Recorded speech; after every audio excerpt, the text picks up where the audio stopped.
Hop, IDC kitobidan 12-mavzuni yechimini ko'rib chiqamiz sizlar bilan. Birinchi savolda aytyapti 2-16 3-9 bo'lsa hammasi bilan toping. Hop, birinchi A ni topamiz, to'g'ri bo'ladi. B ni topamiz 2. To'g'ri, 2 ni ayiramiz 2.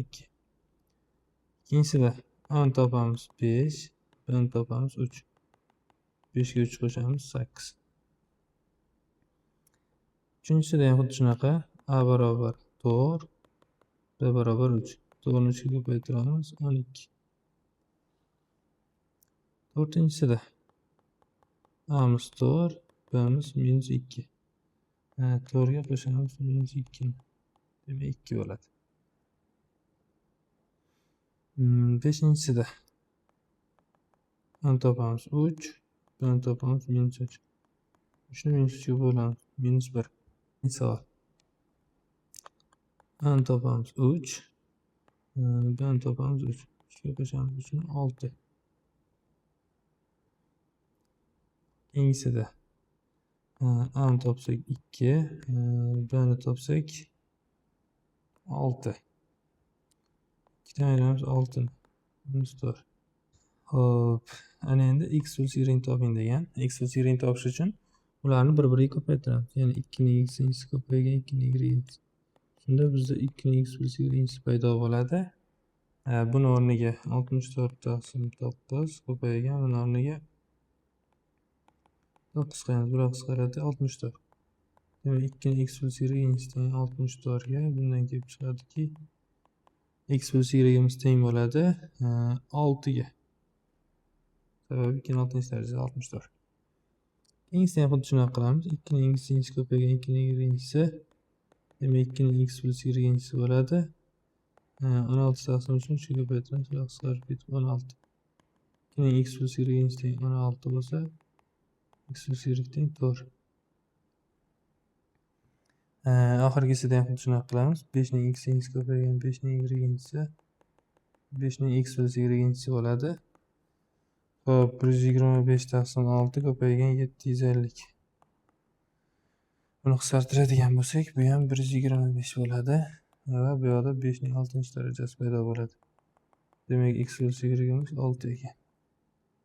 Hop.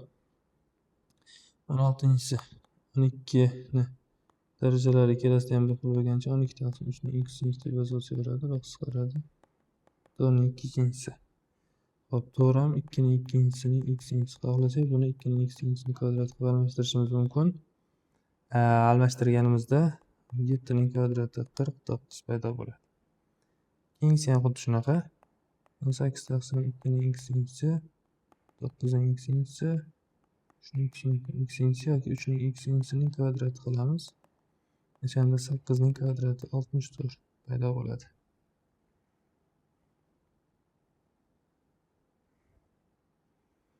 Bu ham xuddi shunaqa. 24 ni 8 ga bo'lamiz. 3 ning x bo'ladi. Demak 5.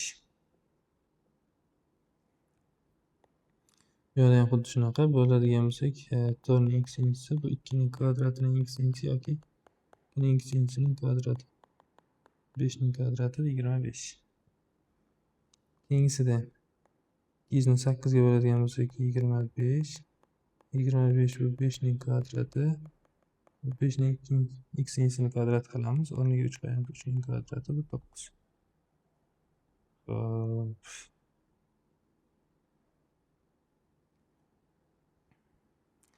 Sonli xona birliklari yig'indisi ko'rinishida tasvirlang degan. Demak bu 32528 3 ko'paygan 10000 2 ko'paygan 1000 5 ko'paygan 100 8 ko'paygan 10 plus 6.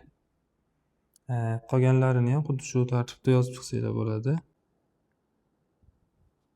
Hop, bunda xuddi shu narsani teskarisi bo'ladi. Bitta 10000 demak 1 2 5 6 2 12562. Keyingisi 3 4 7 5 1. 34000 70 shakl keltirish. Hop, bu bo'ladi 1 butun 256 10 darajasi 2. Bu bo'ladi 1/2. Ayrib qo'ysak 1 2 3 4 5. 10 darajasida 5. 2,105 bo'lsa 10 darajasida demak 3.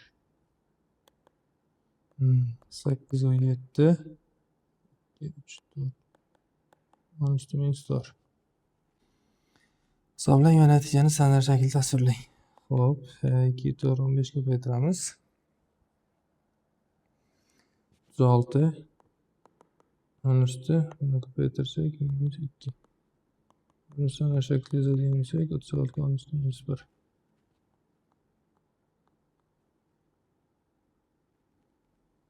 Mana 24 ko'paytirsak 6, buni ko'paytirsak minus 3. Ko'paytirsak 720 minus 3. Buni standart shaklda yozadigan bo'lsak 72 minus 5. Buni ko'paytirsak 0,0008 minus 4. Hop 8 bo'lib bo'lar ekan.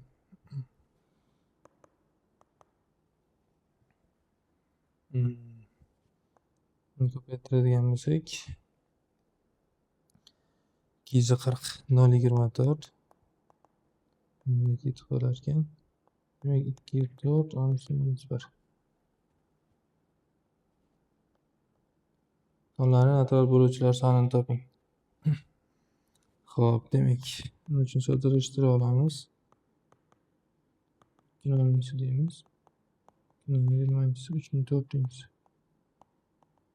Bir joy 1 qo'shamiz. 21 ko'paygan 5. 5. Yani 2-si 3/4. 1 qo'shamiz 11, 1 qo'shamiz 5. 55.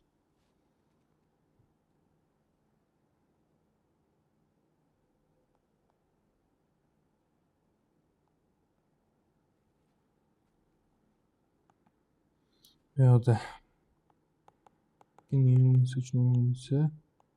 5-si 3/4. 5-si 3/6 bo'ladi. Unda bo'lsa 6 ko'paygan 7. 42. Yani ularga 1 qo'shib ko'paytiramiz.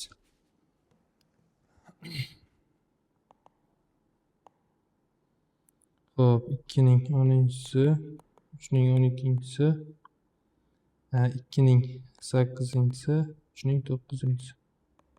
2ning kvadrati 3ning 3-si bo'ladi.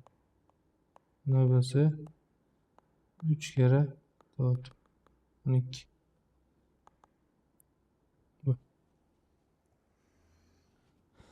2ning 4-si, 3ning 8-si, 2ning 3-si, 3ning 3-si.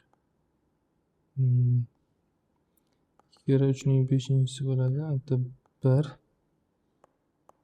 Buna bo'lsa 2 kere 6 12.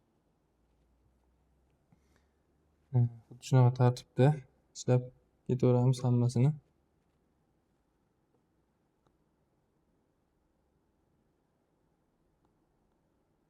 Sonning necha xonali ekanini aniqlang va uning raqamlar yig'indisini toping. Xo'p, 2ning 19-si ko'paygan 5ning 20-si. 2ning 19-si ko'paygan 5ning 19-si ko'paygan 5 deymiz. Buni birlashtirsak 5 ko'paygan 10ning 19-si bo'ladi. Ya'ni bu 5 dan keyin 19 da 0 degani, 19 da. Shunda 20 xonali son. Raqamlar yig'indisi 5 bo'ladi. Keyingisi 2ning 26-si, 5ning 24-si. 2ning 24-si, 5ning 24-si, 2ning 2-si deymiz. 4 ko'paygan 10ning 24-si. Xo'p, 25 xonali raqamlar yig'indisi 4. Shuning uchun oralardan ko'rsatib ketaveramiz. Masalan, mana bunaqa bo'lsa nima bo'ladi? Xo'p, 2ning 20-si, 3ning 2-si, 5ning 2-si hamda 5ning 18-si. 3'ning kvadrati ko'paygan 2'ning 20'si ko'paygan 5'ning 20'si 9 ko'paygan 10'ning 20'si. Xo'p, 21 xonali raqamlar yig'indisi 9. Keyingilari ham xuddi shunaqa ketaveradi. Ana endi sonlarni taqqoslash. Sonlarni taqqoslash uchun birinchi navbatda ularni yoki asosini yoki bo'lmasam darajasini bir xil qilib olishimiz kerak bo'ladi. Mana bu 2 ning kvadratini 25 deydigan bo'lsak, 2 ning 50 bo'ladi. Bu 2 ning 49-si, 2 ning 50-si o'z-o'zidan ko'rinib turibdiki, bimiz a dan katta. Bu ham 3 ning kubining 6-si, 18-si, 17-si, 18-si. Bu yoqda ham xuddi shunaqa. Mana bu 11 ning kvadratining 50-si, 11 ning 100-si. Bu yoqda 100, bu yoqda 101. Demak, a bdan katta. Shunaqa qilib taqqoslasak bo'ladi. Qolganini ham o'zingizlar xuddi shunaqa taqqoslab olsanglar bo'ladi. Endi mana bu yoqda ko'ramiz 3 taliklaridan 4 taliklaridan. Xo'p. Amiz 2 ning 24-si, bimiz 2 ning kvadratining 13-si bo'ladi, 2 ning 26-si bo'ladi. S'imiz 2 ning kubining 7-si bo'ladi-da, 2 ning 21-si. Xo'p, demak eng kichigisi, keyin a, keyin b bo'lar ekan. Bu yoqda ham 3 ning 36-si, 3 ning 38-si, 3 ning 33-si. S, a, b. Xo'p, 2 ning 45-si, 44-si va 50-si. Demak, b, a, s. Xuddi shunaqa tartibda qolganlarini ham taqqoslab olsak bo'ladi. Endi bu yoqda aytyapti 2 ning ikkinchisi a, 3 ning ikkinchisi b bo'lsa 24 ikkinchi darajasini a b orqali ifodalang. Bo'ldi. 24 degani bu 3 kira 8 ikkinchisi. 3 ko'paygan 2 ning 3-si ikkinchisi deymiz. Shunda 3 ning ikkinchisi, 2 ning 3 ikkinchisi bo'ladi. Bu b, mana bu a ning kubi. A kub ko'paygan b. 36 ham. 36 degani 4 kira 9. 2 ning kvadrati, 3 ning kvadrati. 2 ning ikkinchisi, 3 ning 3 ikkinchisi. A kvadrat, b kvadrat degan. 120. Xo'p, 120 degani bu 5 kira 24. 24 8 kira 3 deb yozsak bo'ladi. 5 ning ikkinchisi, 2 ning 3 ikkinchisi, 3 ning ikkinchisi. A ning kubi b, c.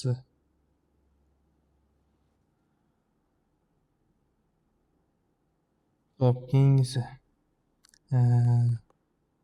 0.8, ya'ni 8 taqsim 100 ning ikkinchisi. Buni 4 ga qisqartirib olsanglar 2 taqsim 25 bo'ladi. 2 ning ikkinchisi taqsim 5 ning ikkinchisi. Ya'ni a taqsim b kvadrat. Keyingilari ham shunaqa.